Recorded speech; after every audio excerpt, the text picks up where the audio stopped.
On s'est rencontrés sur un forum qui s'appelait Infratunes, qui est devenu Demut. Et on s'aimait pas beaucoup, Guillaume et moi, parce qu'on avait des caractères un peu différents. Moi j'étais celui un peu premier degré, un peu émo, et lui était plus froid, beaucoup plus, je sais pas, analytique ou quoi. Et après quand on s'est rencontrés in real life à Paris, en fait on s'est retrouvés sur plein de points communs. Et on peut avoir des caractères différents mais complémentaires en fait. Et c'est pour ça que je pense que c'est une relation qui fonctionne. Quand j'ai rencontré Paul, il était plus sur l'électronica, il écoutait pas du tout de dance music. Et moi c'est ce que j'écoutais principalement. Moi quand je t'ai vu foncer dans le métal, j'ai pas compris. Premier album, j'ai choisi Swans, Filth, sorti en 83. Un album que Guillaume et moi on aime beaucoup, qui vraiment transcende en fait le genre de la no wave. C'est-à-dire que on peut le qualifier d'un album no wave, mais ça va au-delà. C'est un album vraiment brutal et droit au but. Moi j'y entends beaucoup de métal, même si je sais que les Swans n'aiment pas ça. Donc c'est un peu pour ça aussi que c'est mon album préféré. Alors celui-là c'est, je pense, mon album et celui aussi de Guillaume préféré de Teamaker. C'est l'album Harmony in Ultraviolet. Je sais pas si c'est son chef-d'œuvre parce que pour moi tous ses albums sont des chefs-d'œuvre. C'est vraiment l'artiste de musique électronique, je crois, un des artistes que je préfère, qui me donne le plus de frissons par ses mélodies et par aussi en fait son design, toutes ses textures. Alors évidemment le premier album du Wu-Tang Clan, Enter the Wu-Tang, un groupe de rap qui a réussi à créer son propre univers. Comme un groupe comme par exemple Cannibal Ox, dont on est très fan aussi avec pas mal d'artistes du label. Ce sont des groupes qui font une musique de genre mais en même temps ultra personnelle.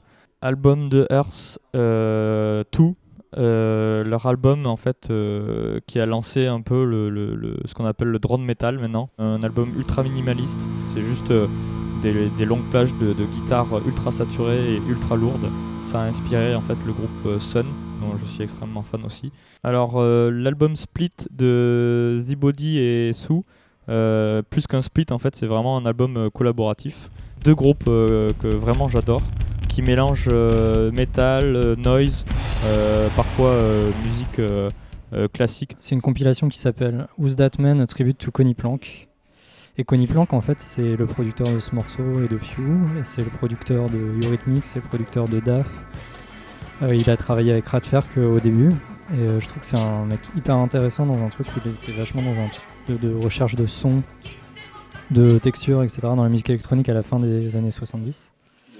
Donc là j'ai un disque d'Esplendor Geometrico qui s'appelle Sheikh Al-Jama. Ça a vraiment été une claque quand j'ai découvert ce disque cette année. Et puis ils ont cet univers hyper bizarre, notamment sur ce disque qui est à base de chants et de mélodies arabes dans un contexte de musique industrielle. J'ai choisi aussi un disque de Not Waving qui vient de sortir, qui s'appelle Voices. En fait c'est une édition en vinyle de 3 de ses cassettes. Il n'essaie pas du tout de correspondre à une scène en particulier.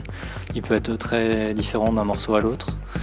Et il y a des morceaux qui sont vraiment très émotionnels. Et voilà, j'aime bien les disques variés aussi. C'est un truc qui est difficile à voir aujourd'hui, où tout fonctionne un peu par niche, par code. On est à l'intérieur d'une seule esthétique et je trouve que ce truc donne pas mal d'oxygène en fait à la musique électronique en ce moment. Quarter Turns Over a Living Line, c'est un disque, en fait c'est un vrai album de musique électronique et ça c'est un truc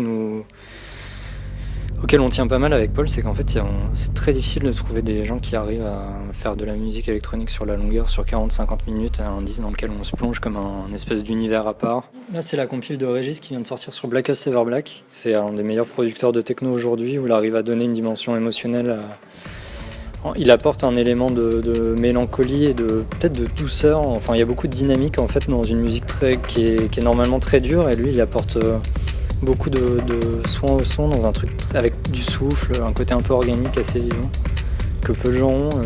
Aujourd'hui, la techno industrielle, c'est un peu toujours de la saturation et des gros kicks, et lui il a un truc beaucoup plus musical avec beaucoup plus d'espace et de silence. C'est un truc que j'aime beaucoup.